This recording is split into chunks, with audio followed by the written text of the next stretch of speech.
Hello, everyone. Welcome to another episode of the War Report. I'm sorry about last week's delay. Things were a bit, hectic. I won't get too much into the nitty gritty details of that in my personal life, but we are back with another show, rounding up some of the news from last week into this week. Now, fortunately, last week was a bit calm. There were a few things that happened, just some stuff, normal, serious stuff, that kind of stuff. But probably the biggest story was on last Monday in Georgia, the former Soviet Republic, not the U.S. state, there was at least supposed to be a pride parade. I suppose they were a bit late on the, whole thing with, getting on with Pride Month to being in July and everything. Granted, how it goes sometimes. But Georgian nationalists and right wing groups managed to completely shut that down, showing yet another difference between the fate of Georgia and fate of Ukraine, because a lot of people like to parallel those situations. Color revolution, Russia invades and sets up allied rump states within their borders, etc., etc. Nationalists get mad while liberal influence creeps further and further into it. But it looks like Georgia, for whatever reason, was able to repel this. And of course, all the media outlets were saying this is pro-Putin propaganda. The Russians are definitely influencing this because the idea that an Eastern European nation that is heavily religious would oppose the LGBTQIA, it must be the doing of that dastardly Putin. I mean, a country that is more Orthodox Christian than Russia is, and Russia is traditionally thought of, at least for the past few centuries, as the hub of Orthodox Christianity. Like, and then like you have this little state on their border, and again, the Russians and Georgians, they have their spotty history. So just the idea that Georgians don't like rainbow flags being given to their children, it doesn't necessarily imply that Russian influence is involved. However, conversely, I would say in a roundabout way they are right, because if you oppose the LGBTQIA, you're opposing the American Empire, which leaves you with little other choice, especially as a former Soviet republic. So, in a roundabout way, they could be right. This could be another victory for Protler, and I'm sure he's just relishing in it. I'm sure this will be the maybe this will be the big event that brings the two back together. I don't know, but I figured it was worth mentioning that as deeply entrenched as this cultural hegemony goes, it has limits. People will stand up to it. The new iteration of the American Empire, yeah, it pulls its weight in other places of the world, but after a certain point, it just doesn't. I think this is pretty significant because I think it's the first time a Christian country, a non-Muslim country, barring some exception of Poland and Hungary, have actually put their foot down and said, no, we are not tolerating this. And not even the government, the population itself. Now, of course, the police, the law enforcement, the authorities didn't stop these groups from shutting it down. So, it's kind of like the whole. I'm not morally comparing the two, but it's sort of like the BLM and Antifa situation where, look, it's not an official state action, but it's tolerated by the powers that be. Right. Not that they didn't try. They did try with some effort uh, to stop the counter protest of the nationalists, and several journalists were attacked.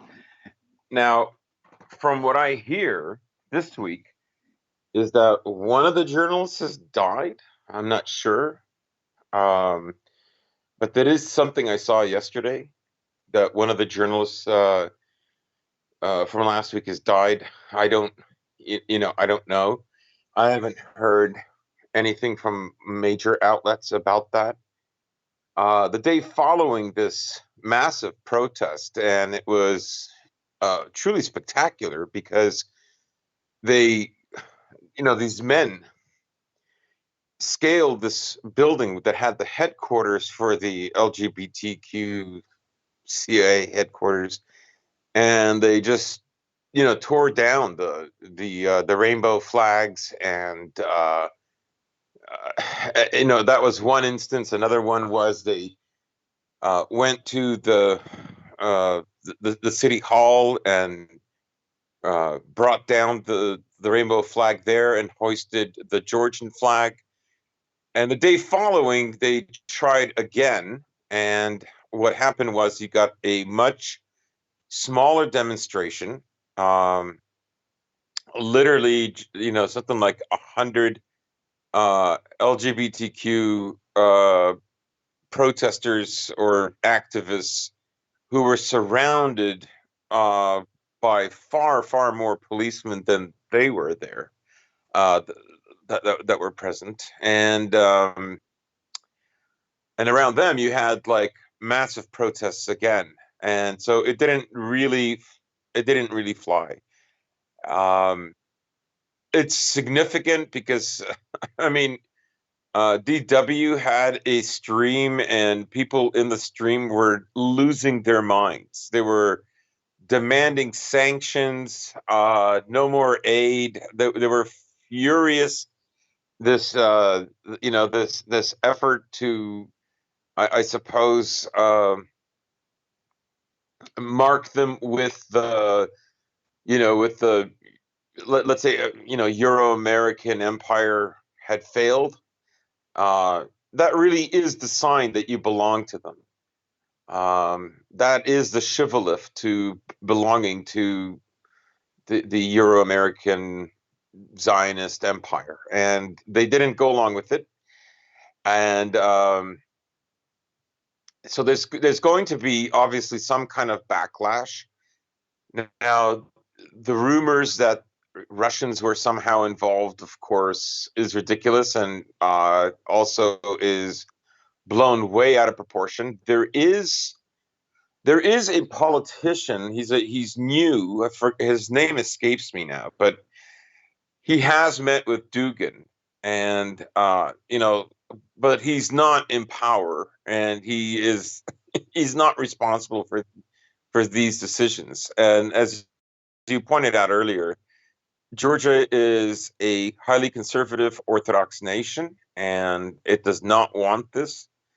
It's demonstrated what its limits are when it comes to working with the West for its interests. Of course, it too has to understand that it is the junior partner, and it is the interests of America that override the interests of Georgia. So Georgia's playing this delicate game between two very major powers. And as you said, to some degree, I'm very sure Putin is laughing because I think he probably rightly guessed that there would be enormous resistance to this. I think a lot of people could guess the same thing. So, plus, I think it's very different. I mean, Georgia has been a project for the Americans for well over a decade now. Everybody remembers the John McCain speech where he said, "We're all Georgians" in 2008. Um, but the world has changed significantly since 2008. It has really accelerated with this ideology, particularly the last 3, 4 years. And I think it's fair to say that Georgia in 2021 is far more internet savvy than it was in 2008.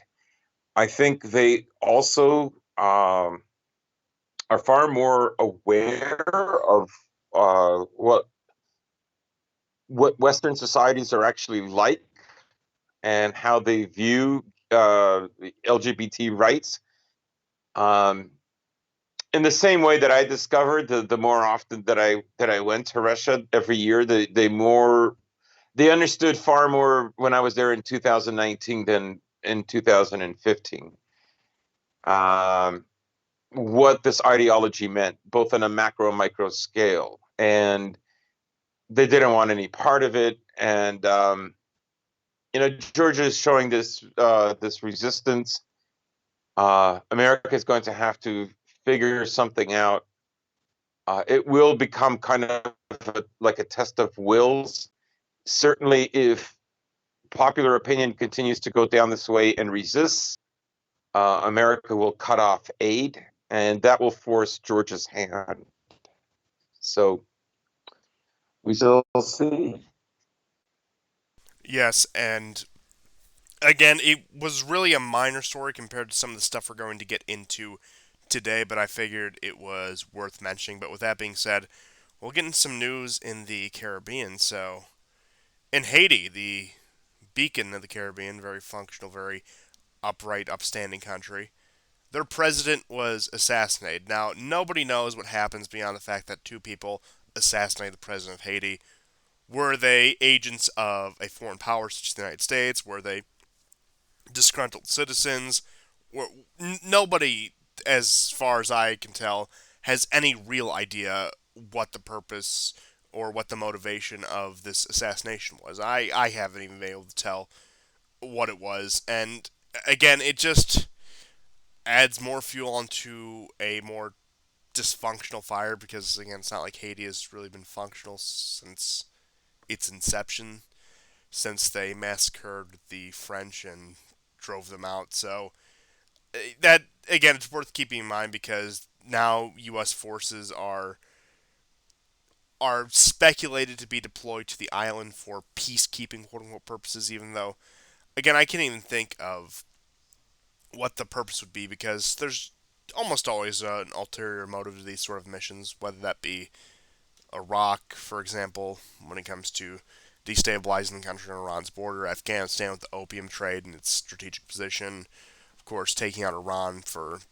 Israeli security's sake. But I can't see what ulterior motive would exist for a U.S. intervention in Haiti beyond being good humanitarians, good for the cameras, good for the press. Even though it is getting to that point where, uh, with Biden in office, the Democrats in office, of course, the left wing generally empowering the United States, where is it humanitarianism to go in and help these people, or is it imperialism? Is it the white man trying to put his boot on the neck of another free POC nation, or something like that? Now, again, I can't think of really any ulterior motive, any value they could squeeze out of Haiti because again, the country this is the country that is infamous for example mud cookies because the starvation is so bad and because the material conditions are so bad in that country that they're forced to eat dirt. And with that being said, I doubt there'll be a US deployment. Maybe there'll be like a couple dozen, few hundred just there to do nothing and or to have the troops drop off aid packages or whatever, just the kind of stuff we normally do after some sort of crisis. Now, granted, it's not like a natural disaster, it's not like a hurricane. The president did get assassinated, but it does make you wonder how much role did the central government of Haiti play? How much impact will the head of state of Haiti being assassinated actually play? How much did he actually govern the country is the real question, which I say, and apparently this has been leaked from the Biden administration, this is inconsequential to most global events currently. Right, from what I understand, there's a bunch of foreign nationals. So there was 28 members altogether that that were part of the assassination team, and the president's security apparatus was is also in question as to how this could happen. How could they get in? Some of the earliest reports right off were that uh, there were people speaking in Spanish and English, and as it turns out, amongst the 28 captured, two have been killed of the 28 in a shootout. So there were Colombian, and two were American of like Central or South American descent. And as you say, it's still kind of unclear, like uh, who exactly is, what's the meaning of this. I don't know myself if it has any kind of relation, let's say, to the protest that flared up in Cuba today. Uh, there does seem to be a kind of U.S. retraction, and many of the places that are now closer to home are experiencing um, unrest or pressure from the U.S. the way we saw with Venezuela. But this is I stress that this is in a general way that this is happening. It's a general pattern. I'm not saying that this is exactly, you know, uh, accurately describes what's happening, but generally that does seem to be the case. Uh, Hungary is an example, for instance. Georgia is an example because these are supposed to be places where American power should have um, seeped its way in far more thoroughly. And so I don't know. Like you say, I don't know. And if America does go in, it will be, I believe, the fourth time that America has gone into Haiti in order to try to restore the situation. Yeah, as I said, I frankly don't expect it, but it wouldn't be surprising, and it would follow the general trend of U.S. retraction that has been going on since Trump and only continued under Biden, which we will get into with a lot of the Afghanistan stuff. We got a lot of stuff to talk about with Afghanistan, but before we get into that, Cuba. Now, masses of people have taken to the street in Cuba it as what they say the official reason is. Of course, it walks between two things. A lot of liberals are saying, "Oh, healthcare, and they can't get their vaccines, and us Americans should feel so ashamed because half of us aren't vaccinated, and look at these Cubans fighting for it." And then, of course, conservatives, the free marketeer types, are just really salivating over the chance to go back to this 80 rhetoric of talking about how, well, yeah, look, communism, socialism, America is back on top. Look, they're waving the American flag in Cuba.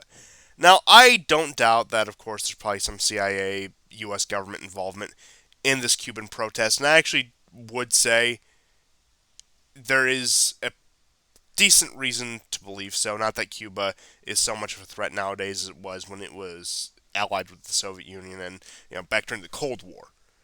But what we have right now is a Cuba that is fundamentally at the beginning of a new era because Fidel Castro steps down in 2008. He dies in 2016. Raul Castro, of course, his younger brother, rules the country from 2008 until he steps down in 2019. Now, Raul Castro is still alive and still technically chair of the Cuban Communist Party, but they're under the control of I can't some no-name president. I can't even remember his name, but again, just the general party apparatus is what's governing Cuba now. But there were some liberalization efforts in 2019 onward with particularly social media, where they started allowing things like Twitter and YouTube and Facebook to be not completely accessible, but more accessible on the island. They started easing censorship, similar to what was happening in the late Soviet Union, where they would just let go a lot of the repressive policies they had before. And a lot of people are speculating that is what has led to this. But if I had to put a label on this Cuba situation, I would say it's really trying to drum up a sense of American pride, a sense of American unity, with them talking about chanting for their freedom and standing up to their government and going out in the streets and waving the U.S. flag. I would say what we're looking at right now, especially in light of the withdrawal from Afghanistan, the general downward trend of the United States, both domestically and foreign and on foreign issues, is that the State Department, whoever's trying to say, look at how respected, revered, and admired America still is around the world. They look at how our neighbors view us, and they're still protesting. All deep down inside all these Cubans, there is an American screaming to get out, as the saying goes. But again, that's what it seems like. The situation in Cuba, of course, Cuba hasn't had a decent economy. I mean, it's survivable there, but again, Cuba is solidly a second world country, probably on par with most post-Soviet republics, barring ones like Poland and the other ones who have really been integrated into the European Union. Where, yeah, standards of living are passable, but they're nothing exciting. I don't know, maybe you could compare it to somewhere like Belarus, which also had a bout of protests, which of course had their um, dubious origins, but that's beside the point.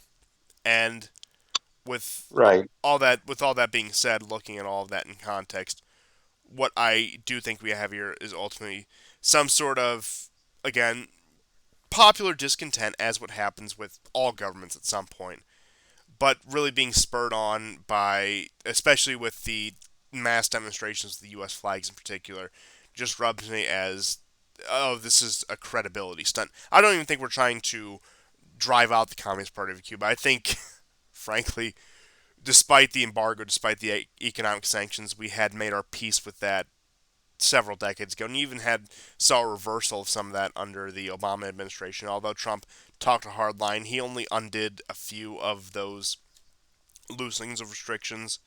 Which I mean, ultimately, again, at this point, what does it really matter? We deal with far more communistic countries if that's the big concern, far more threatening countries if that truly is the big concern. It's just there out of just because nobody got rid of it at this point. It just sort of became something that stuck around. But really, I can't attribute much to it, and it just this seems like something that's going to fizzle out into nothing within the next few days and weeks. Something that nobody is going to care about, and I do think it's interesting that this does sweep media attention. This does sweep over, and people get this big rush of it in light of the current events in Afghanistan, which you could say, I would say, really, and this is going back to what I said before we even got out, like around this time last year, a complete shot to the gut, a complete blow to credibility to America, to the American empire, to our reputation, to our strength, etc. The fact that we stayed there for 20 years and that the Taliban is pretty much taken over the country in a matter of several weeks and are almost in control of it now. But the fact that Cubans still have some faith that the American system will bail them out is supposed to restore our credibility. Right, and when you see a lot of American flags at a protest in a foreign country, you know that that's a foreign backed movement. Although Um, I will say like Hong this, Kong, for it is instance. increasingly, and they usually do go hand in hand, being replaced by the rainbow banner, which I'm surprised that we haven't seen more rainbow banners coming out of Cuba. I imagine we will if it keeps up. Yeah, yeah. I mean, that's it. It's kind of passe, isn't it? Like, things really have changed since 2020. Um, yeah, it's hard to see. I mean, Cuba has been under very, very heavy embargoes for over half a century. They still managed to turn out very good doctors that end up working for free, going to all sorts of places around the world, including South America and Africa. Um, I don't know what extra leverage America is going to get. After all, they do have Guantanamo Bay there. Uh, I you know, mean, and it's not even again like during the Cuban Missile Crisis, which was the one that everyone talks about, the big watershed moment. There were, like, of course, Soviet missiles on the island in response to American missiles in Turkey, right on each other's borders, daggers to each other's throats, sort of situation. But mm, again, Russian forces withdrew a long, long time ago, at latest in 89 to 91 when the Soviet Union was collapsing. China, it's not like they have any military assets there. Now, of course, they have economic investments there and in several dozen other countries. So, what's the big deal there? It's not like that's probably the big concern. And I haven't heard of any like major deals between China and Cuba the same way you hear about China and Pakistan or China and Iran or any country, of course, that is part of or adjacent to the Belt and Road Initiative.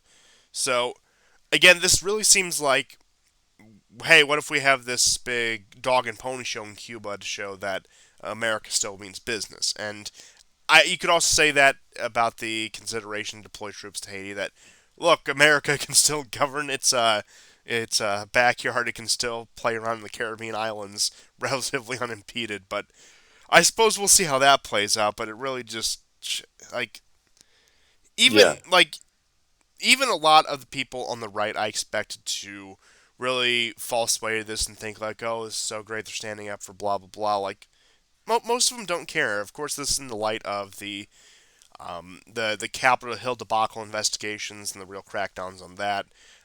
In light of more statues being removed, and in Virginia they took down more of the old Confederate statues. So again, it goes back and again, I keep teasing this, but we'll get into this when it comes to Afghanistan stuff.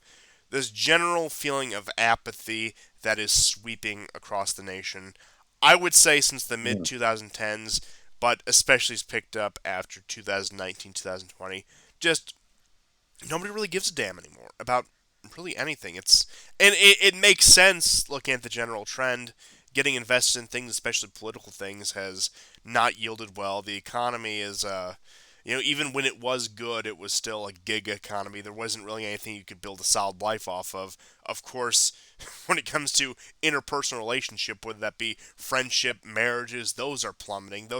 It's not even the point where those are being broken off, and it's just gotten to the point where they're not happening in the first place. People are more socially isolated than ever, and again, people are just scraping by paycheck to paycheck. Standard of living doesn't seem to be improving. Prices for everything are going up, and again, it's gotten to the point where employers are so desperate to get people to work, you can milk them like a cow. I can tell you, personal experience, I am right now. I would recommend it. You can get your employers to tolerate pretty much anything, and they'll be hard pressed to fire you just because, again, so many people aren't working. I'm sure if you just drive into whatever your local town or city is, and you'll probably just see all the help wanted ads and all the billboards paying a lot more than they would have been in 2018 or 2019. Now, granted, like I said, the costs of living, just cost of everything, is going up at a probably a faster pace, so it might not be enough to actually keep up to the point where staying on public assistance or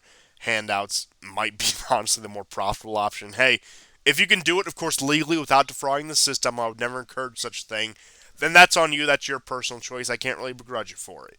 But that's aside the point. But point being is, it's really trying to bring back this 80s or 90s feeling of America in an America that is just really a shell of its former self. Not saying that even the 80s and the 90s were this golden age, but even more of a hollow shell than it was then. Yeah, I mean, really, from the 90s onwards, the kind of upward mobility that could be expected, but even for, let's say, heritage Americans who had at least one side of the family that had been here from the time of the Revolution or thereabouts, the forecast was they're not going to have that kind of prosperity, and it very well may be that was a situation that was predicated very much on uh, the Depression and then the subsequent World War and the boom that came afterwards. Particularly because the other great industrial zone in the world had gone through the most catastrophic war in human history, and it was over. So it was natural that America would rise to the top. Uh, and since then there was a long process of trying to offshore these companies in order to avoid higher wages and pressures from unions and so on. And And of then we course, have the the world that we political have. angle of ensnaring countries in these interdependent relationships with each other, so we could break down Yeah. sovereignty. I mean, really, Yep. pretty Yep. much what the globalists outright said in the '90s that you could call a conspiracy theorist for saying today that these that when we sign these trade deals with Mexico or China, saying, all right, hey, we need to be more economically integrated with these countries because look, we won the Cold War, history's over, and we're all one race, the human race now. The point being is like the things that these people proudly championed just 20, 30 years ago, you get put on a watch list for saying today. Yeah, and and to that, it should be added that not only did the Cuban president say that these protests in Cuba are orchestrated by the U.S., but the president of Mexico has said the same thing. For whatever that's worth. Uh, it, it certainly is worth something to some audiences, particularly in Central America. Yeah, I would say so, especially as, again, American prestige declines, they become less an appealing partner compared to internal blocks, whether that be the European Union, whether that be interstate cooperation in Latin America or East Asia or whatever. or of course China as it rises. But with all that being said, we'll put that on the shelf when it comes to decline American prestige and discuss a little bit of the developing situation in South Africa. So, of course, former President Jacob Zuma was arrested. He was the fourth president of a post-apartheid South Africa. Leader of the ANC, of course, South Africa is more or less a single-party state under the African National Congress, and it is popping off. His supporters are burning, rioting, looting. It looks like just the streets of Minneapolis in June 2020. Nothing out of the ordinary there. But the only difference is, I guess, the government, which is still ANC controlled. Cyril Ramaphosa is the current president for the past 3 years now. He's sending out tanks and helicopters again.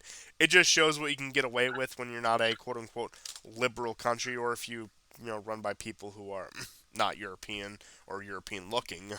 So I mean, again, and this is far more brutal. Again, think what you will about the apartheid regime. Look, again, nobody's perfect. Injustice happens everywhere all the time for various reasons. But whatever you want to say about the apartheid regime, never once were these, number one, these kind of riots. Number two, the kind of response with them breaking out tanks and planes and helicopters and all that kind of stuff. So it's really, again, getting to it, they're breaking out the private mercenaries to restore order so the government can wash their hands of it. But I mean, you see all the time, just over the past 3 years or so, as violence has escalated in South Africa. That, especially of the Afrikaner and the Boer population, they're just picking up and leaving. A lot of them are going to places like Australia. I know Russia had that one program where they took in about 15,000 of them particularly skilled farmers to work in Crimea. And again, the U.S., beyond Trump's one tweet, is a bit lacking on that. I think Canada outright said, hey, you're too white to be refugees. The Dutch, who are their ancestral homeland, at least of the Boers, not so much the Afrikaners, they're more of an Anglo extraction, have been strangely silent on the issue when, again, Afrikaans is really just as far as I concern, maybe if we have any South African or Dutch people in the audience or speakers of either of those languages, they can correct me on this if I'm wrong. But they're almost nearly intelligible. It's about the again difference between, for example, Spanish in Spain and Spanish in some parts of Latin America, to the point where it's practically the same language, just classified as a different one for whatever reason. But again, what we're looking at in South Africa is a lot of people are facetiously and not so facetiously saying, which I do understand where they're getting from. Oh, hey, you're looking into a crystal ball of the Western world over the next 30 years, which, Yeah. like, again, I don't think that's too absurd of a comparison, and I think maybe in again, I think especially with the last summer, just Hmm. minus the government response, we pretty much already saw this. And I know France is one where people are afraid this kind of stuff is going to happen, but I would say France is particular when it comes to Western societies is going to be the kind of place where this happens. France, major urban areas in the U.S., the UK. I don't know. I think Germany might fare better. I think the Germans might have things a bit more under control when it comes to street violence and looting and rioting and that sort of activity. But again, time will tell. But this is just an interesting microcosm, and really, again, I know this is like breaking news today, but very little mainstream coverage of this compared to what's happening in Haiti and Cuba, of course.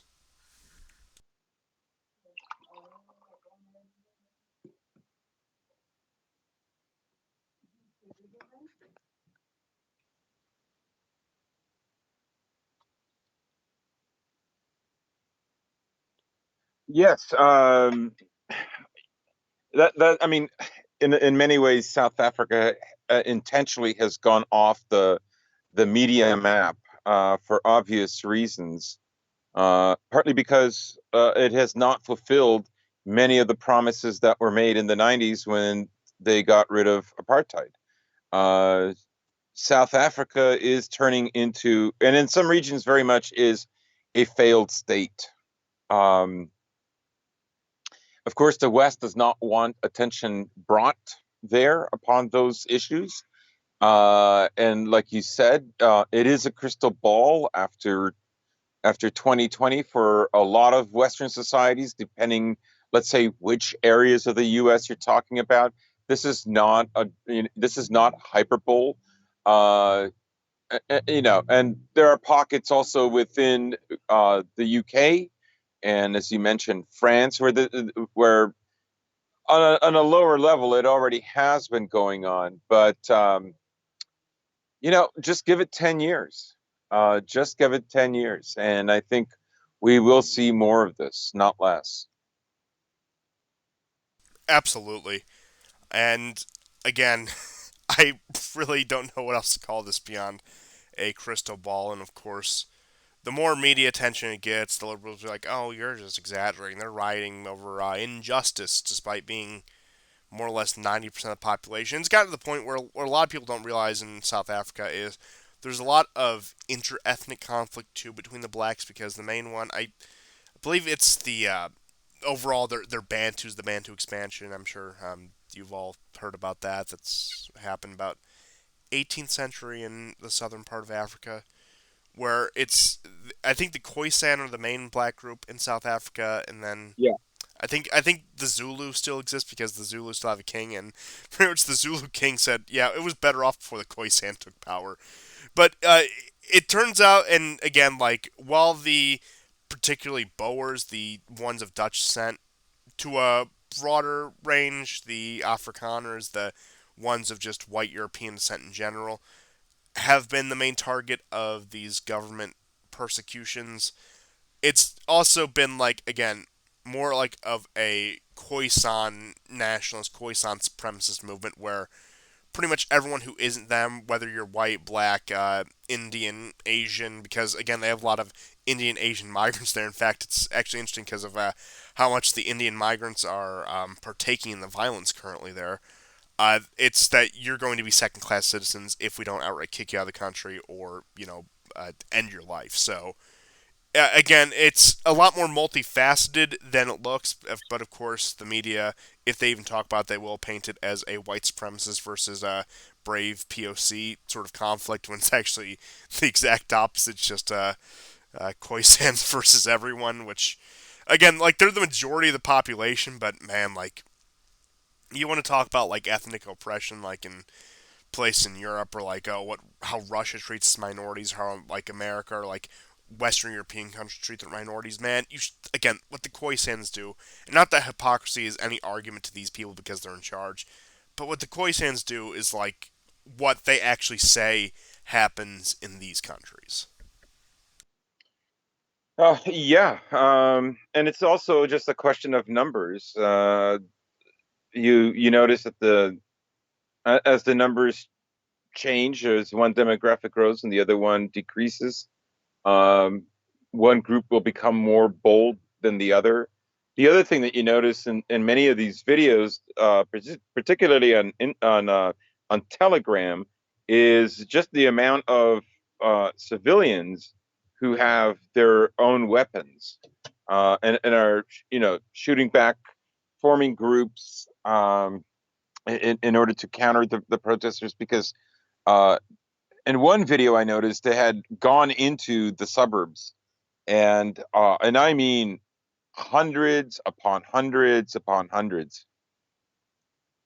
So in a way, it reminds me of that couple in the U.S. last year that got charged for gun possession or pointing a gun at the protesters who broke into a private neighborhood basically and to disrupt it. But if you put yourself in their shoes after what had already taken place the weeks prior, you don't know what would have happened. You saw a lot of arson. You saw a lot of people dragged out into the street and beaten up. You saw a lot of stores burnt down and looted. You don't know what's going to happen. You don't know how it's going to escalate or not. And that also, and also this anarcho tyranny that we experienced last summer.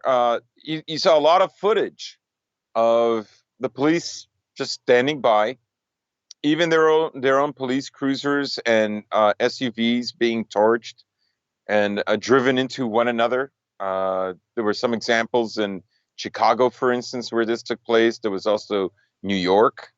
Uh, a lot of people felt like, I mean, in many ways, it really inaugurated um, and set a precedent and created a kind of a new normal of what to expect in society, primarily because the media had sanctioned it and it essentially approved of it. And people know on a fundamental level that that means the elites are okay with this. Now, you could argue and say, well, that was just to get rid of Trump, right? That the point was to make Trump look weak.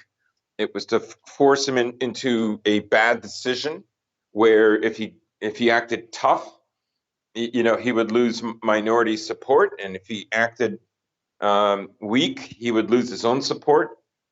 And it was in this no-win situation that really Trump's reelection had come undone.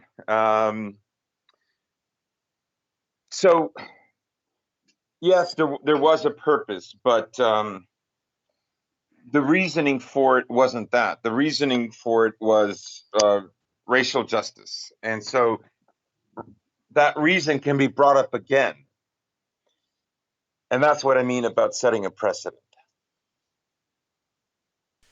Yes, and with all that being said, again, this is a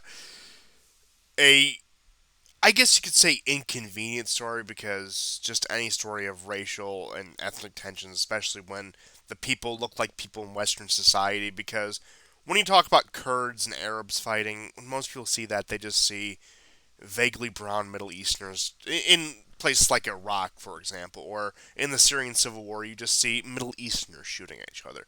But when you talk about ethnic and racial conflict, when you have groups of white people, black people, Asians, Indians, it starts to feel a lot more real to somebody living in New York, Chicago, London, Berlin, Paris.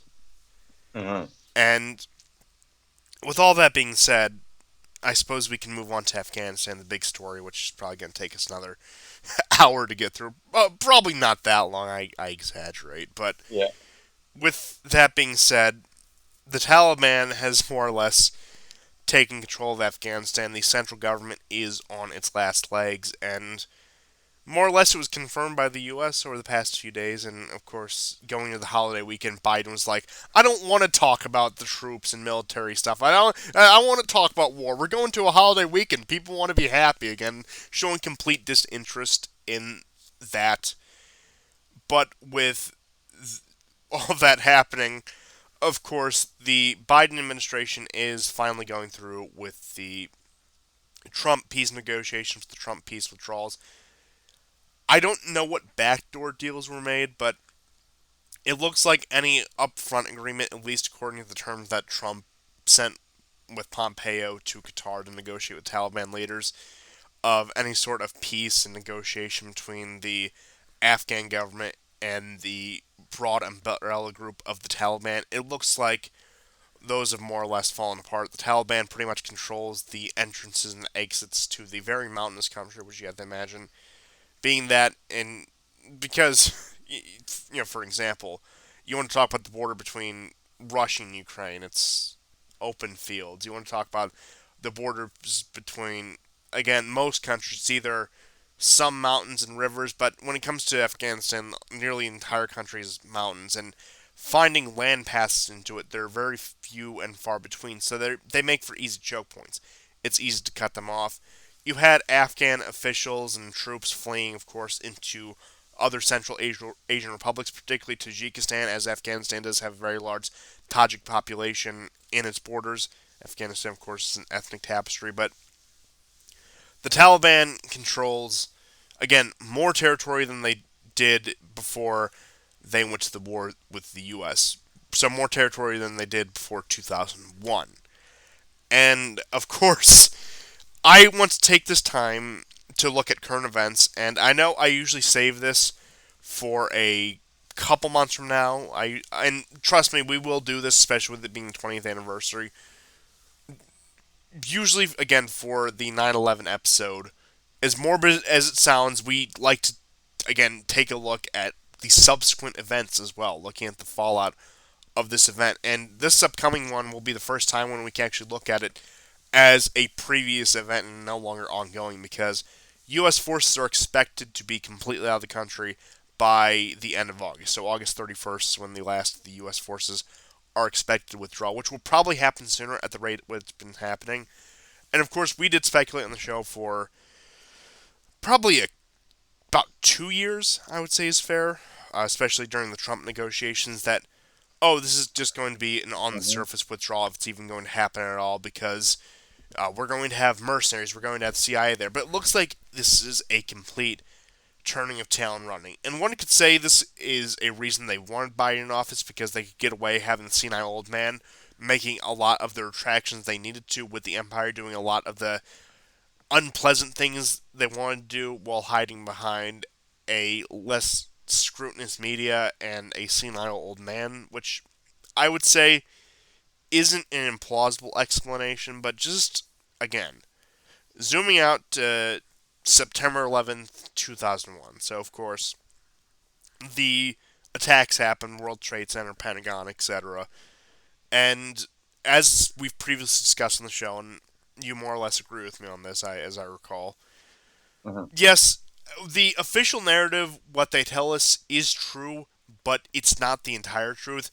Yes, these terrorists did take control of airliners and plow them into buildings, but the question is, how did the terrorists get these resources? Who got them into flight school, etc., which we have deeply speculated on now. Just for a hint, and it has to do with our two greatest allies in the Middle East, are, I would say, really responsible for the intelligence of making that attack happen. Really, the brains behind the operation. But again, that's getting into much further detail than I want to. So, month afterwards, U.S. forces barge into Afghanistan. 2 years later, they barge into Iraq.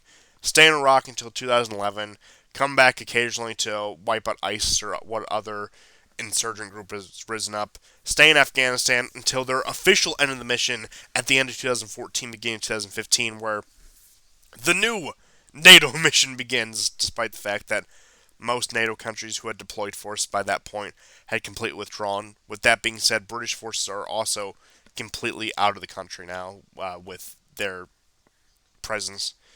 I believe they completely repatriated their forces at some point last week. Granted, they had much less troops than we did there, as did some of these other countries.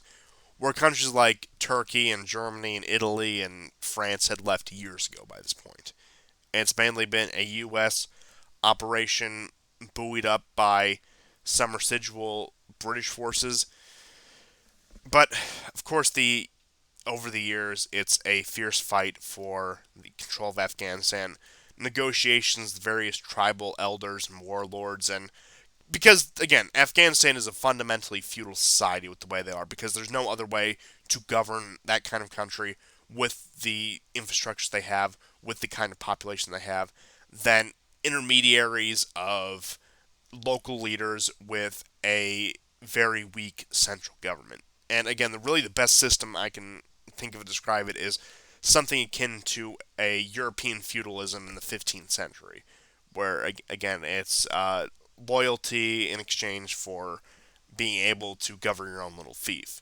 And again, that's the politics we had to play in Afghanistan. To a lesser extent, the politics we had to play in Iraq, where the Taliban can be understood as more of an umbrella organization. Same with the now former Northern Alliance, where they just went over the loyalties of whatever areas they control, and they control these areas by, of course, ingratiating themselves to the locals, etc.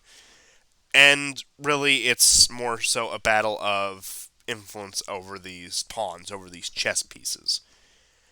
And it looks like the Taliban is so far the strongest umbrella organization that they can just attach themselves to. Now, as I speculate, after the American withdrawals are complete, after we decrease our presence in not only Afghanistan but the region as a whole, I could see it fracturing into infighting Granted, the Taliban has made some interesting diplomatic moves. For example, they said they wouldn't let Uyghur militants operate in their countries, nor do I believe they said they would accept Uyghur members of the organization in order to, again, stay on more peaceful terms with the Chinese because they don't want to fend off yet another major imperial power however many years in a row, because you think about that, that'd be back to back to back. I know Afghanistan's traditionally known as the graveyard of empires, but that would be like at an unprecedented rate because it's usually a few decades, if not a century or so, between the time when these different empires enter and leave. But it does look like just going back 20 years ago. Now, of course, 20 years ago was before any of this ever happened. But the idea that we would be at war in a foreign country, driving out terrorist insurgents, wasn't an unbelievable idea with interventions like the first Gulf War under our belt. Because, again, I think that's what a lot of people expected Afghanistan to be at first, where we go in, we find Osama bin Laden, we find the terrorists responsible for this, we take them out, and then we go home and celebrate our victory. I think that's how the Afghan war was pitched to the American people in the wake of 9/11, and I think even more the non-interventionist elements supported this. I mean, to put it in some perspective, like famous non-interventionist voices, like famous skeptics of U.S. foreign policies, such as Ron Paul and Pat Buchanan, were even supporters of the Afghanistan war. It was such a universal effort because the official narrative around 9/11 was so strong that we need to go in and kick these people out. And again, that's how they sold the war. It's going to be a very quick journey. It's going to be like what we did to Iraq 10 years ago. And then we're going to come home, we're going to celebrate, and America's going to be back on top again. Little did they know they were signing up for a just shy of 20-year war. And I think if you told somebody in October 2001 that we'd be there for the next 20 years, I don't think many of them would believe you. And I mean, it's also one of those interesting events to the point where it's still within living memory, like where there are people alive who witnessed that who weren't children during that event and are still of sound mind today. I mean, including yourself, including many of the people who probably Mm. watch this show. I'll admit I'm too young for that demographic. I was alive during 9/11, but too young to remember any of it. So I do come from that perspective of some as somebody who views it as more of something that happened before my time. So I imagine you'll probably have a lot more interesting things to say about this. As somebody who actually can remember it. Well, I mean, one of the things that kind of tipped me off that the U.S. wasn't going in there for Osama bin Laden is that just weeks before America began bombing for the initial invasion purposes to get into Afghanistan, the Taliban already offered Osama bin Laden, and America refused. That's often forgotten. Um, and the Taliban itself is a very interesting story, then versus now. Um, the Taliban has gone through, several changes. I would say that there are three distinct changes that it's gone through. That it morphed out of the Mujahideen. The name Taliban literally means like pupils. It means students. And they're students of the madrasas there, so they are part of the extension of Gulf uh, powers who fund the madrasas there and in Afghanistan. Which And also would make them an educated class, especially in a country with so little educational infrastructure as Afghanistan. yeah, and but particularly in an Afghan sense, right? Um, Also, many of them are the children. They were refugees during the war with the Soviets, who were raised in Pakistan, and so they began working with Al Qaeda. At first, there were no problems with them, but yet you see that they were willing to betray Al Qaeda in order to stop the Americans from bombing Afghanistan. So that was a split. Later on, um, Of course, once they had control, they began destroying all the poppy fields. Once the U.S. got in, I think everybody knows these old facts. The government doesn't deny them. This information is not classified. It's not speculative. It's well documented and accepted. So then the poppy fields went up, and of course, American soldiers protected the poppy fields. Now, where it does get speculative, but I tend to believe, is that the money that was being funneled out of these poppy fields was used for basically CIA black ops. So they wouldn't have to declare where they got the money from because it would be impossible to trace it. Yeah, I mean, pretty much just a rinse and repeat of Iran Contra. It's something we've done a million times Yes, before. right, right, and so when ISIS got into Afghanistan initially, the Taliban began working with them, but then quickly turned against them. And really, they're the ones that are responsible for essentially defeating ISIS in Afghanistan, more so than America and the NATO allied powers. In fact, the Americans brokered with the Taliban to release their ISIS prisoners because they were afraid that the Taliban would execute them, which is hilarious.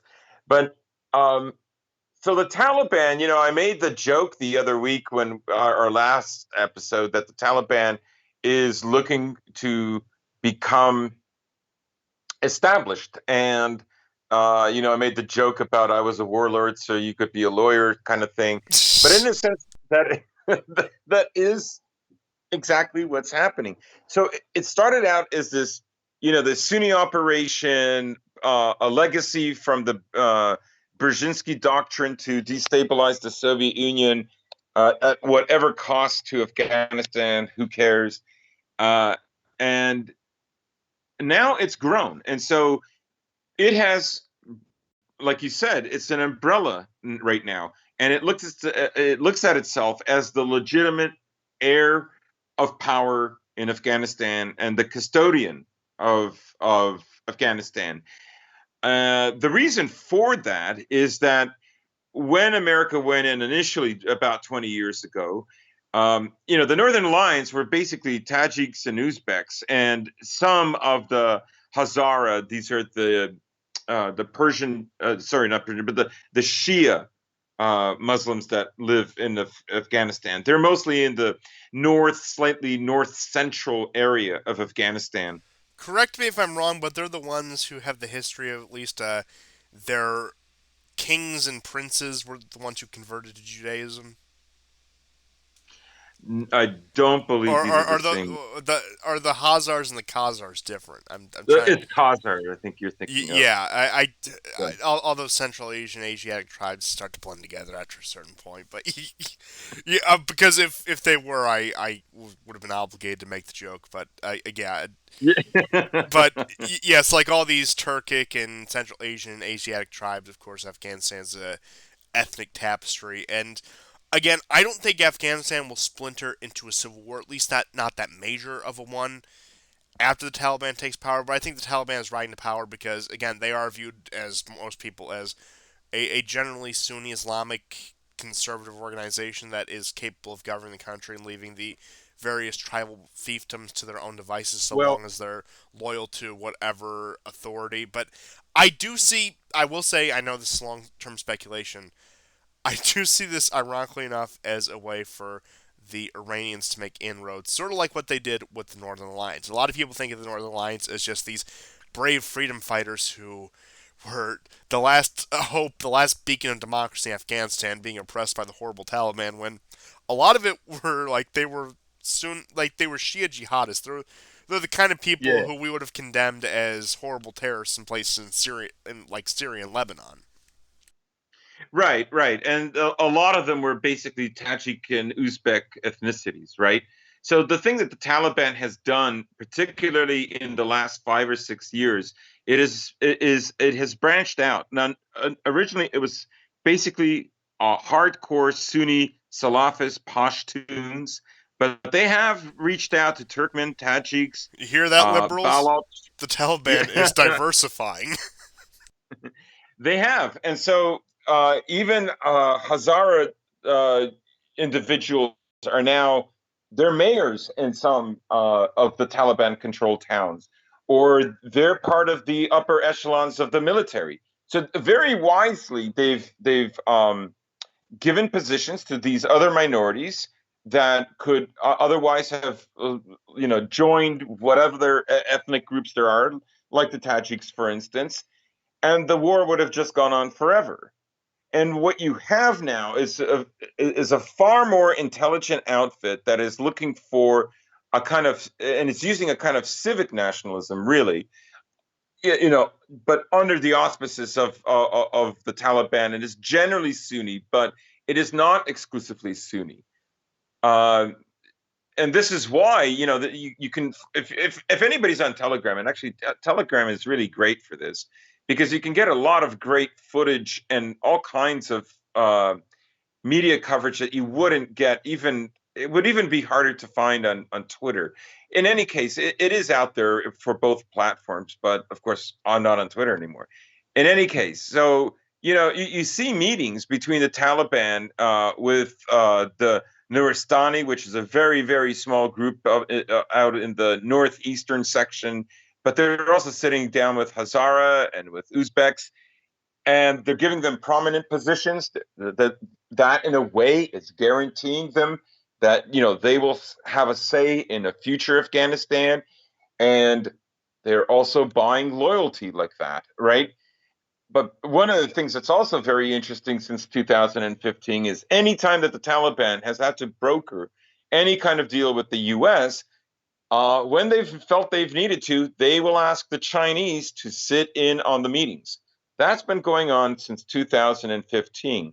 And I think one of the reasons why I think Trump saw that a pullout had to be inevitable is, in a sense, they've lost the plot. Now, you can argue that from the beginning, going into Afghanistan in the way that America did was a mistake. That is, there was an alternate plan to wait between 5 to 6 months with about 60,000 troops and really go in there.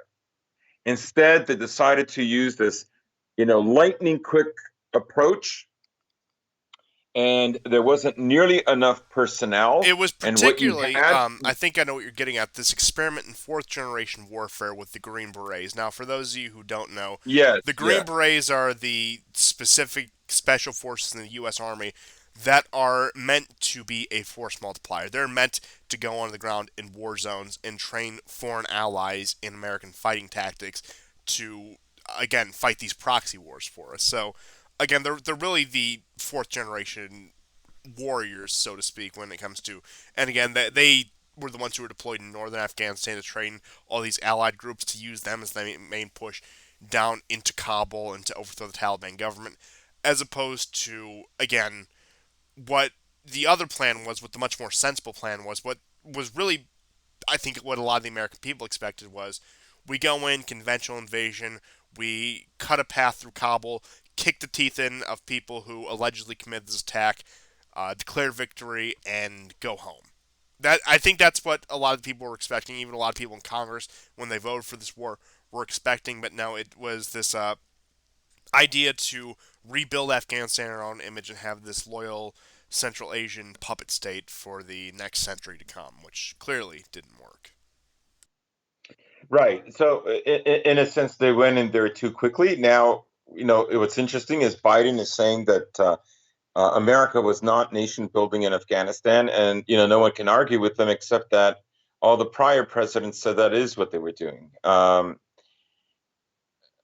It, it, you know, it's the whole Afghan war and the overall American strategy that it represents is absolutely fascinating, right? Because you could argue that yes, America was never going to nation build in Afghanistan. Now, the reasons for it, I think, are where, let's say, things get very complex. You could argue, well, why not? Why not do it? Certainly, America could give some concessions to traditional Islamic culture in the way that they do in Saudi Arabia, Qatar, United Arab Emirates, even Pakistan. They could concede those things. They didn't have to remake this country. Those contradictions in American foreign policy have always been there. Indonesia is another example. So why not invest more? For instance, a third of all infrastructure in Afghanistan today was built by the Soviets in the 9 or 10 years that they were there. There's very little that the Americans managed to achieve in terms of infrastructure. And you could, of course, you could argue that, like, well, what did it get the Russians building all that infrastructure? Nothing. But that's primarily because there was so much funding towards the Mujahideen, and the Soviet economy was already in trouble by the early 80s, anyways. So it isn't quite an apples to apples comparison. America's economy, I mean, it's the world currency, so it's far more robust, and it's not really a fair comparison. But for whatever reason, America decided not to do that. It decided not to develop Afghanistan, even though it was well known that there were important minerals there. This is when computers and personal computers began to increase in importance in everyday life, and the World Wide Web was already up and running. But they didn't choose that path, and some people have speculated that the reason they didn't is, well, it was a kind of destruction mission, right? So if you look at Libya, Syria, Iraq, uh, and Afghanistan, the point is to wreck these places so bad that it's impossible for competing hegemons to go in there and invest and take advantage of those countries. So bombing them into the Stone Age left them a far less appealing prospect, right? But I think the Taliban has clearly shown that they've matured, that they know how to work now towards forming a proper statehood, and that, of course, in a country like Afghanistan, has to include these other groups. And they're winning over people's sense of legitimacy. People forget that the Northern Alliance, who became the Afghan National Army or whatever, these guys would go into these towns where they were fighting the Taliban, and they'd have photos of their warlords that the locals would look at as war criminals, right? So you know, this was never going to work. And now what you have are the Taliban going both to Tehran and Moscow, albeit at the moment they're discussing security. But it's tantalizing to think what can be in the future. That is, China, I'm very sure, at the very least, is interested in mining. That's already shown to be true. There are several articles about that. If the Taliban can secure the country, those kind of developments can go through. And the Taliban has promised to protect Chinese investment in Chinese workers. Um, but it's also tantalizing to see how China could link up with Iran.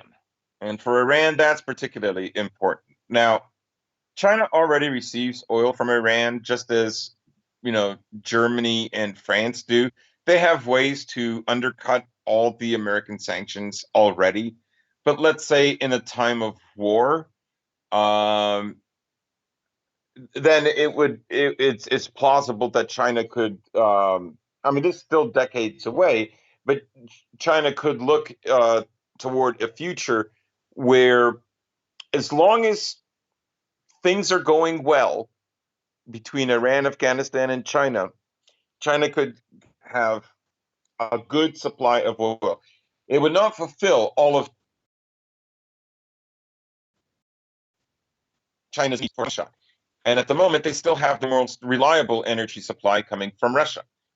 But every mature great power knows that they need a diverse supply of whatever it item it is that they need. Yeah, And again, this don't goes for don't put your energy eggs as in one well. basket. It goes back to what Right. I was saying either last episode or the episode before that when it comes to Russian Chinese relations. While they may be cooperative and fruitful now, for example, there were to be another Sino-Russian split or relations were to really take a nosedive and Russia decided, well, we're cutting oil sales or we're completely putting an oil embargo on you, then again, they'll still have their Iranian oil, they'll still have their oil from the even the Persian Gulf at this point. You see China moving into, but point being is it's common sense not to get all of one vital resource from one source because that goes down, especially if it's a foreign Mhm. source. When again, diplomatic relations can change even just from the Yeah. changing of a regime or an administration. So again, you see this playing out, and really, again, I think this is what the United States feared. I think this is what they were putting on for so long when they didn't withdraw from Afghanistan was the idea that again Afghanistan would make in or China would make inroads with Afghanistan with whatever regime took it over. And again, it just seems like the overarching theme of this American withdrawal is apathy because the media isn't talking about it at all. The White House isn't talking about it. Congress isn't talking about it. Even the most vile of neoconservatives like Bill Kristol, Max Boot, David French, all these scum of the earth, not even they are talking about it. They're too busy talking about Trumpism or January 6th or uh, racism or just any of these other issues that really seem to pale in comparison to what a massive blow to imperial prestige this is. And I Mhm. think this is Mhm. just a general trend throughout American society that will not only continue but accelerate, which is that of apathy. Nobody, okay, very few people feel dedicated to this regime or to this country anymore. The only people you have that are really dedicated to America are the rural conservative people who are usually of a founding stock background who say, my family literally built this nation from the ground up. We've been here for 400 years. We've been here since the Mayflower or the colonial days or the Revolution or probably like Civil War at latest. The point being, it's those kind of people, predominantly Southerners. Not saying it doesn't exist out west or in the Midwest or in the Northeast, but again, I would say the typical foundational American would be of a Southern extraction, but that's aside the point. Or it's the very hyper liberal people. Now that could include everyone from like the neoliberals, the rad libs, the shit libs, the neoconservatives for that matter, who view America as this great, wonderful liberal idea, sort of this antithesis to the Soviet Union when it comes to being an ideological state where we're all about freedom and democracy and the free market and that sort of claptrap. It's those are the only two people who are really dedicated to that. And again, the foundational Americans are starting to wake up and realizing that although, yeah, their ancestors built this nation from the ground up, they're people who drove this country's history, it's no longer theirs. They've been completely displaced, they've been completely disenfranchised within what is honestly their own homeland. So even apathy is growing among them to the point where they're more proud of their heritage as, again, as a people rather than as a political entity or a polity or a state. Whereas, again, the only regime loyalists are this very narrow cross section of people who are ideological liberals, and again, whether that be one of the various liberal flavors, but like the further left, as a lot of the young people are, their vision of left wing or liberal ideas or Marxist or socialist or wherever the hell they're branding themselves nowadays is much more globalistic, views America as we have to atone for our sin of racism by, and you'll get the point of view sometimes, by using our global power to stop oppression and injustice across the world. So, again, sort of, I guess, what you call the woke imperialism thing, or, again, there isn't really a youthful right wing outside of people who want jobs at conservative think tanks or again maybe the children of some of those foundational Americans. But I would say the biggest subset of the American right, unironically and funny enough, is the apathetic. Yeah. Apathy, I will say outright, if you are apathetic in the United States, and I'm not saying this is a bad thing, it's a right wing position because the regime Yeah. is so steeped into liberal left wing ideas that if you couldn't care less beyond the well being of your friends, family, and community, if you even have that, as I was talking earlier, increasingly people are even more and more apathetic about that, then implicitly that is a right wing position. I would say, as somebody who's lived in this country, somebody who's lived in the same town for my entire life to this day, even I find myself more apathetic about the state of Mhm. this nation. Now, I've clarified before. I have very little value for America's polity. See, like it's to the point where I couldn't even be considered a threat because I wouldn't even care enough to rebel at this point. But I have an affinity for this land, for the people it forged, for the like the natural landmarks, and again the communities around me, and even like ones I haven't been to, or even ones I've just visited. Like for example, I I really admire like the traditional Southern culture that existed up until like probably about 50 years ago or so, probably like late 60s, early 70s, on top of the sort of social revolution in the United States. And so it does pain me when you see like a lot of these monuments taken down. But at the end of the day, like again, it just feels like something I admire from afar, not really part of. Now, of course, that just comes from living in an atomized world. Is there something you can salvage of the American nation? Probably.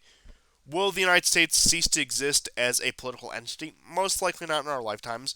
But what I do see is it just existing as a theoretical entity where it has ever decreasing global influence and ever decreasing influence over even some population.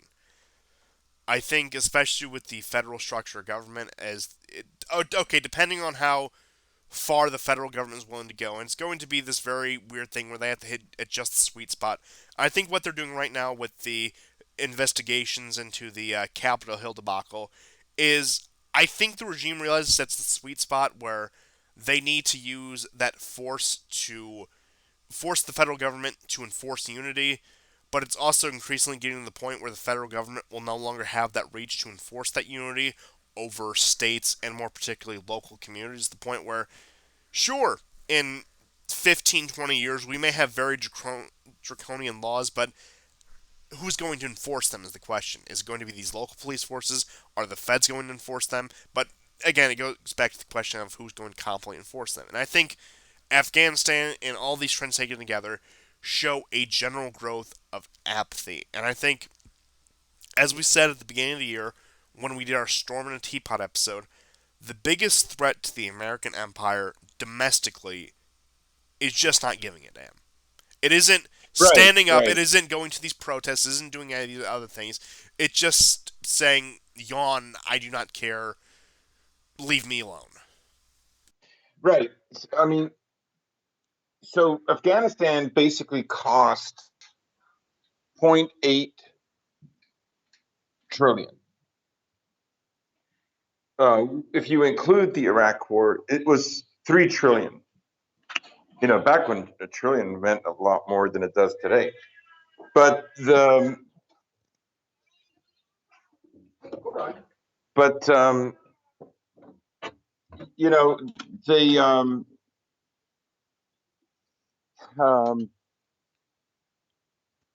it's how can I put it? So much money was wasted on doing nothing that you wonder, like, okay, so if you go with the theory that they were there just to stop the Chinese from taking advantage of it, right? Well, you're still talking about a China that at that time in 2001 had not eclipsed the UK's economy. It was rising. Everybody acknowledged that. People knew that. And I'm sure there were economists that were saying, it would eventually eclipse the UK. And if I But recall correctly, it could be a bit early.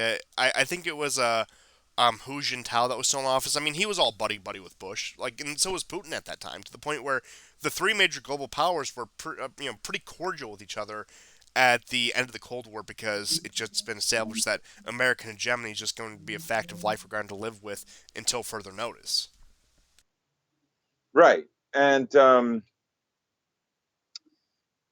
and so, it's I I mean, I guess it's a scorched earth policy, but it's a scorched earth policy that's so ahead of its time that it really makes me wonder, if so much money could not that money have been spent, let's say, in another way? Could not have America figured out something where they could, enrich the Afghanis in a way that they have helped to enrich the Saudis and the Qataris and United Arab Emirates and so on and so on.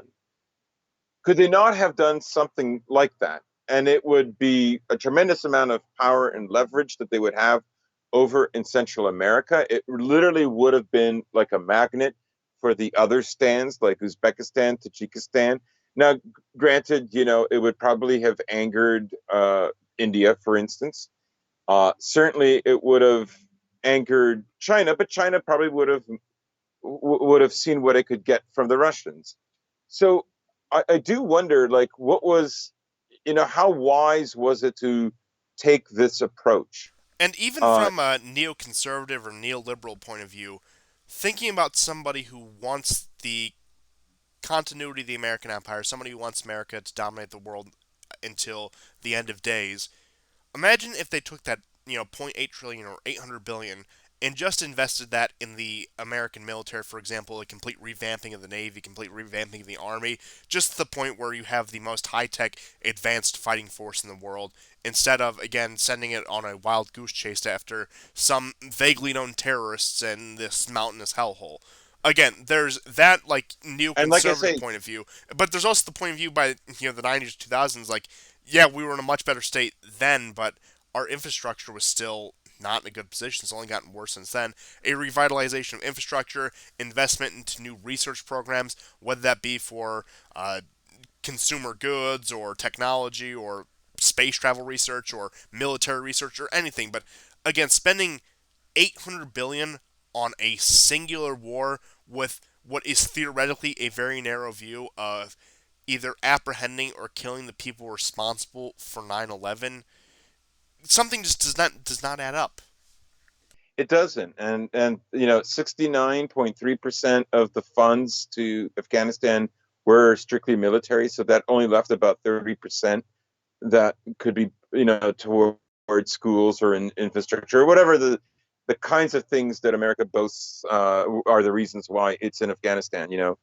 I remember, uh, the calls for war coming from feminists, even back in 2001.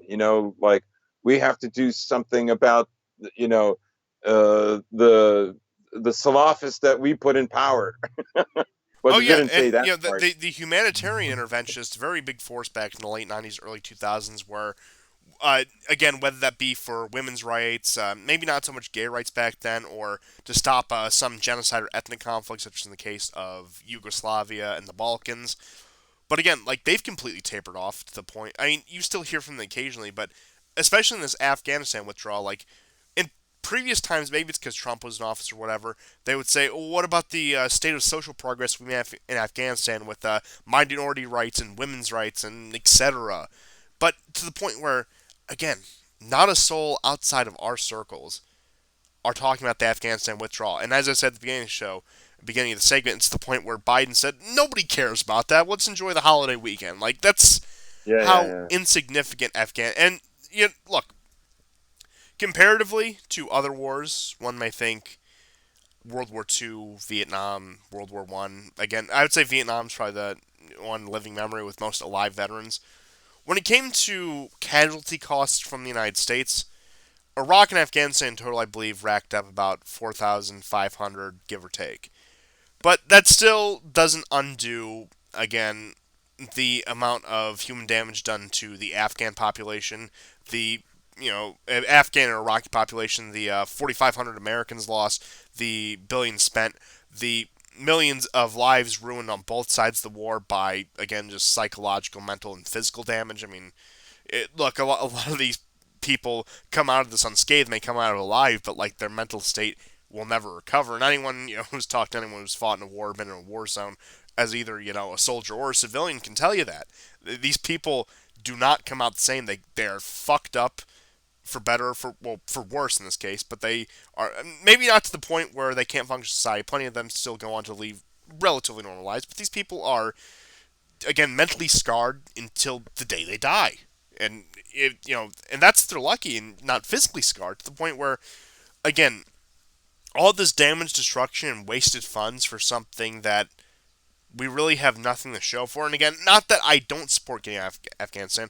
I do. I think it's time to cut our losses. I think it's time to get the hell out of there. And I actually give, as much as I hate to say it, Biden credit for following through with these Trump peace negotiations. But at the end of the day, you just got to look at it. You got to wonder, what did we accomplish, number one? And number two, what are they gearing up for? Why are they getting these troops out? Is it seriously a concession to defeat, or are they reshoring, for example, for a confrontation in another part of the world? For example, maybe Syria or Iran, or perhaps getting ready for a South Africa style situation at home where they're going to need, again, those more hardened forces to maintain order within the country. I don't know. I'm not going to speculate that far. Or is this really just a continuing trend of apathy up through the imperial administration, up through the people who run this empire? Or maybe they don't realize it consciously. I don't think most apathetic people realize it consciously, but maybe even the people working in the Pentagon, the CIA, the State Department, the U.S. government realize, what's even the point anymore? And again, just pull the plug and call it quits in many ways. Yeah, and I think this is where it becomes very tantalizing, right? Because so there are several theories about why this is happening and why this is happening now. One is that the elites have allowed this to happen because we've brought this up before on previous episodes that like the U.S. military in many ways it's still located in the Pentagon in Washington D.C. Like that's where its base is, and it can't shift no matter how many bases it has around the world. That is where it's locked into, and corporations are not obligated that way. Corporations since the 90s have been tremendously liberated, really, to do just about anything that in many other countries, and even in countries like America prior to the 80s and 90s, couldn't do. And so, of course, I'm talking about offshoring and all kinds of things. But It's like the British East India Company, but gayer. so, so one theory is that, the jig is up. The economic center is going to be in Asia for the foreseeable future. And China has been allowed to do this. And, there's various ethnic tribes that are responsible for this. So don't expect Israel to be upset by this. Israel will welcome it because of its own close partnership with China and so on and so on. And then there are traitors within America who are facilitating this to happen. But I'm not so sure that that Israel isn't going to have a problem. Um, Iran has a very huge deal that it signed with China uh, for Chinese oil. Sorry, for Iran oil, and it is cementing that relationship in many ways that we saw happening with the Russians 10 years prior. And as again, if there's a proper corridor built and Afghanistan is stabilized, I Israel will lose its mind. I have no doubt about that. So the idea that Israel is going to sanction this, it's all okay because you know they don't have any use for America anymore. America is en passant, and the center is now in China. I don't buy that. I don't buy that. And in fact, I would, if we're going to see sabotage efforts, America, of course, still says that they have the right to strike Afghanistan at any time. So it's not a complete withdrawal. And, of course, there's probably going to be some amount of mercenaries, some amount of troops. There's that number that's been floated around, like, 650 possibly are going to remain behind. The Turks have offered to stay and protect the airport, but the Taliban has refused, and Qatar, who's the only country that has a Taliban embassy, Qatar has also said no, that they cannot. So um, I think this is where it's going to get really interesting. Actually, is the next 5 years in Afghanistan. I think the Taliban are going to, before the end of 2021, are going to become the de facto legitimate rulers of Afghanistan, and where things go after that is going to be very interesting. Um, I would say that if China does not want to upset Israel, then I think they're going to just keep a mining outfit going there, and they won't push for an oil line. I think if they don't care and they think that is Israel, like everyone else, is going to have to bend the knee, then 5 years after that, look for plans for a pipeline. I know that that would be something that Iran would be definitely interested in. And for that matter, so would China. To a lesser degree, but so would China. Oh, certainly. And I think with your comments about Israel in particular, now we do admit that the people who govern Israel and their diaspora, they do have a lot of political, social, and economic influence all across the world. We've never denied that. But the idea that Israel has the sway of a superpower when it comes to diplomatic negotiations. Now, again, they are a powerful country. They have a lot of clout to pull on the world stage in both terms of hard and soft power. Don't get me wrong. Hard power more regional, soft power more globally. They're willing to cooperate with China. They will not have the same influence over China that they have over the United States, at least not for the time being. Situations can change. But China, again, it's one of those situations where, look, if you want a parallel, while the United States may be the most powerful country in the world, while it may be the world superpower, while it may at least seem like sometimes we disregard the will of other nations, there's other nations that we very particularly pay attention to their wants and needs in order to court them. Some may say countries like Turkey. We're very careful with them because of how valuable they are. Or the Gulf states, Saudi Arabia, the countries that produce oil. And again, there's other examples out there. Vietnam is another one we've been sort of treating with kid gloves because of their precarious situation when it comes to U.S. Chinese relations and Chinese Vietnamese relations. But point being is, just because you're a powerful country doesn't mean automatically all lesser powerful countries will submit to your will. So China, while it may be a more powerful country than Israel, and while it may be making inroads with Israel, it still has to tread lightly. And again, it has to do this juggling act between these two countries that are fundamentally opposed to each other, that being Israel and Iran. Now, that's something the United States has done before. In fact, a lot of the pacification of Europe involved putting countries that were historical enemies in an overarching alliance. One may think Greece and Turkey. Now, that's falling apart nowadays with the tensions between Greece and Turkey. But again, it can be done. It's not impossible, but it is a very delicate task. It's something you have to treat very carefully. Will the Chinese have the diplomatic prowess to do so? Possibly. Time will tell. I think the Russians are probably much better diplomats in that sense, especially when it comes to Middle Eastern affairs. But again, time will tell. But really, this is all, of course, in the absence of an American empire and an absence that will probably increase. And I will say something that I have said before, but I'm not sure if I've really explicitly clarified. When it comes to the future prospects of Russia and China, there's a lot of heated debate. Will they rise up? Will they fall down? Are they bound to suffer the same fate as the U.S.? Well, again, there's always that potential. They both have mounting problems that they need to address, and again, likely are addressing, and we do see some of that play out. I do think maybe even if not by their own merit, not that Xi and Putin aren't extremely skilled leaders. I will give them that, love them or hate them, but it does seem like just in the failures of the U.S., it's almost impossible not to succeed where they have failed, especially when it's in your own backyard, especially when it's in these, again, places that you physically border or have a few countries in between versus the United States having an entire ocean in between them. So, again, I do think that by the time we're fully out of Afghanistan, so by the end of August, so whether they consider that August 31st or September 1st, I do think that will, even though most people won't realize it, be a monumentous day in recent history.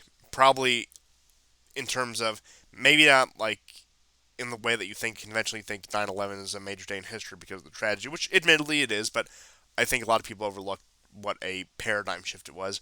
But I think that next big paradigm shift will be when the U.S. forces are completely officially out of Afghanistan, and it will go overlooked by a lot of people, not only here but across the world. Yeah. Yeah. So, I mean, China is not going to give aid to Israel. Okay. China has lucrative deals with Israel.